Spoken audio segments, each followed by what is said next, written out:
Team লিডারদের সবচেয়ে বড় challenge হচ্ছে টিমের ভিতরে যে ফিক্সড মাইন্ডসেটের পিপলগুলো থাকে তাদেরকে ম্যানেজ করা। সো এই ফিক্সড মাইন্ডসেটের পিপলদেরকে যদি আপনি মাইন্ড শিফট করতে চান গ্রোথ মাইন্ডসেটের দিকে, তাহলে আপনার জন্য 5টা জিনিস রিকোয়ার।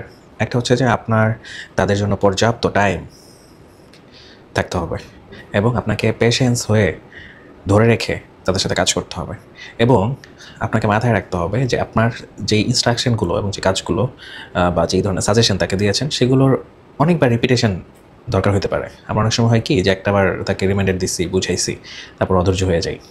হ্যাঁ, সো এইটা রাখতে হবে, রিপিটেশন লাগবেই। রিপিটেটিভলি করতে করতে তাকে হ্যাবিটে রূপান্তর করার আগ পর্যন্ত আপনাকে এই পেশেন্স এবং টাইম ধরে রাখতে হবে এবং কন্টিনিউয়াসলি কোচিং করাতে হবে।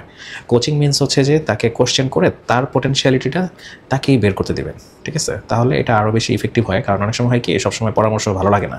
সো এই যে দেখেন এইখানে একটা পয়েন্ট আসছে, সেটা হচ্ছে যে তাকে ইমোশনাল সাপোর্ট, তার যখন সে যখন ইমোশনাল হয়ে যায় তার ইমোশনটাকে আপনি বোঝার চেষ্টা করবেন যে কেন সে ইমোশনাল হয়েছে এবং হচ্ছে কী কারণে সে এই কাজগুলো পারে না। হ্যাঁ, তার মানে এই ধরনের সাপোর্ট কি আগে ছিল কি না।